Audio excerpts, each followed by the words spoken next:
Hi, it's Rich Hoffman here. One of the impressive, and this is kind of the Davos week analysis from Davos 2026.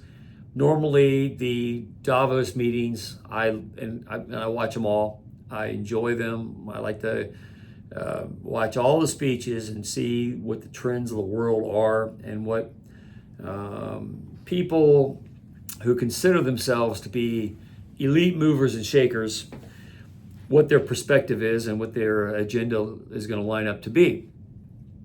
Even if I disagree with it tremendously, I like to see and hear, analyze their presentations to understand how to deal with them.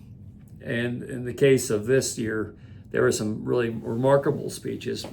Trump did a great job, which we've talked about.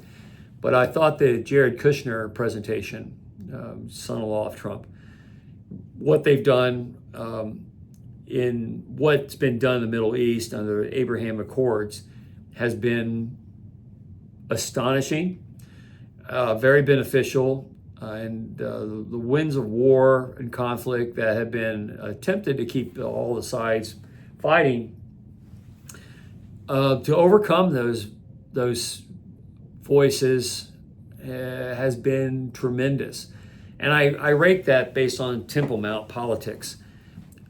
Seeing the drastic changes at the Temple Mount, the old Temple of Solomon, where out of grace, the Israelites have granted access and control of the Temple Mount policy to Muslims. And Muslims, of course, went too far, and restricting access to the Temple Mount, even to the point where Jewish people or even Christians couldn't even mouth a prayer to God on the Temple Mount.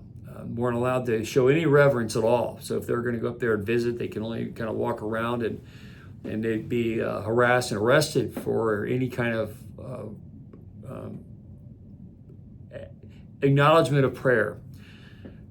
And that's been policy for quite a long time. And that abuse has forced the Jewish people to just resign themselves to the Wailing Wall, the Western Wall, just a little section of it.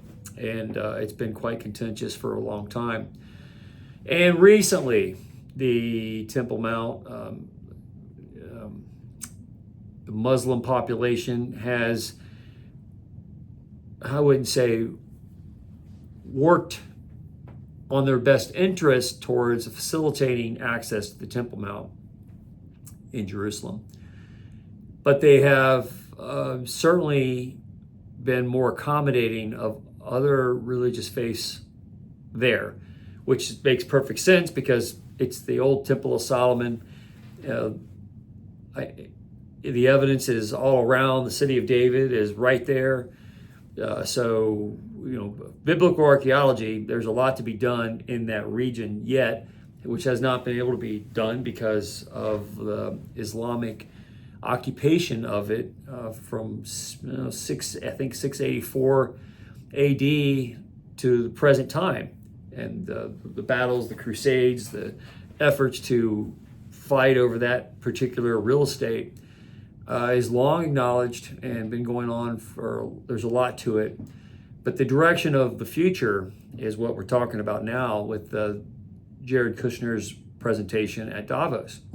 So just to the west, not very far from where Jerusalem is and where the politics of the Temple Mount are very much happening now. Jewish people, Christian people are going there and praying in the open on the Temple Mount. They're more than just mouthing the prayers, which again is remarkable because it was completely prohibited up until very recently. And I've talked about the efforts that a gaining sector of Orthodox Jewish people to reclaim the Temple Mount for a rebuilding of the third temple is very much underway, very much a real thing, even to the point where they've selected their red heifers to sacrifice at the temple. They came from Texas, a rancher there. The process is well underway. And the Muslim people, and there's a whole lot to talk about as far as Islamic faith, and it's place in history, and there's a lot to unpackage with it. But their claim to the Temple Mount, historically speaking, that's where the Temple of Solomon was built. That's where David bought the threshing floor because God told him to. It's where Abraham sacrificed Isaac. In Islam, that's where they sacrificed Ishmael. So there's a lot of contention over that. Where the dome of the rock is, the rock that's underneath it, the top of that particular Mount Moriah, and the long history, and I would argue going back before the time of Abraham, because God had that spot in mind for a lot of reasons. There's a lot going on in that part of the real estate. So when we talk about the Gaza Strip, which is very much just to the west of that location, Hamas entrenching themselves there and kind of being a thorn in the side of Israel for all these years, and having a terrorist presence has decimated the entire area. And it's just like what you see when you go to Beirut. I mean, these were once thriving civilizations, and now they're decimated by radical politics, and always behind those terrorist organizations are these kind of Marxist ideologies of anti-capitalist entrenchment. And the Gaza Strip has been suppressed. The people who have lived there have been war-torn. We know the terrible things that Hamas did to the Jewish people. That music festival that ignited the most recent war. So the antagonisms are deeply entrenched. But nothing changes those sentiments than capitalist endeavor. And if you want to make peace in the world and bring good things to all people, you got to push out the radical Marxism, the leftist ideologies, the yearning for indigenous sovereignty over cultures that did not produce very much wealth and health for their people, and embrace what does, and that's the capitalist competition of societies that embrace it. And what Jared Kushner's talking about doing, and he presented at Davos, was a complete redevelopment plan for what they call the New Gaza, which would essentially turn the region into kind of a new Abu Dhabi or Dubai, and that's significant. There's a lot of wealth that could be generated there, and the easing of tensions that are already happening on the Temple Mount in that region really comes from economic zones being developed in a healthy way that people then can sustain themselves and enjoy a capitalist culture that gives them upward mobility. And that's what we're talking about with the New Gaza presentation at Davos. And I think it's a tremendous idea. Trump wasn't just talking about, hey, they got this great seafront property for the Mediterranean Sea that could be developed into the latest and greatest thing in the world. And it's more than going to be a pipe dream. It's going to happen. And Jared Kushner's put together a group of people. Trump's leadership on this, peace in the Middle East, has brought enterprise zones into an area that was previously controlled by terrorist dominance in Hamas, and demilitarizing them and giving the people of that region where you can't, the terrorists can't hide behind innocent people, and now they are going to have access to great homes, great food, great enterprise zones that capitalism brings, and to turn it into a very cosmopolitan place is a example of how every place in the world that's being held down by ruthless tyrannies should and could behave. And that it's that far along where we're talking about developing entire sectors of this New Gaza plan within a couple of years of now, 2026. So that's a significant improvement. And as that takes root and the economy develops there, you'll find that that's the best way to bring peaceful resolutions to the area. And it also tells that Hamas is losing its radical hooks into the people. I think you see this in liberal politics everywhere.